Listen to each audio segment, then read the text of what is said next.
LOGC stock analysis and LOGC stock prediction. In this 1-minute video, I'm going to show you exactly what I'm going to do in trade.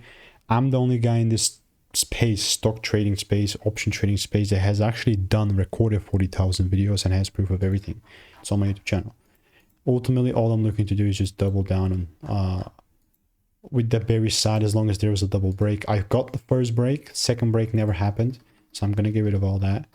With all that to say, is now definitely pumping up, man. Like, I'm not going to dismiss the bullishness that we're having, but also not the bearish idea, because technically it's still a bearish range. So I'm going to keep an eye.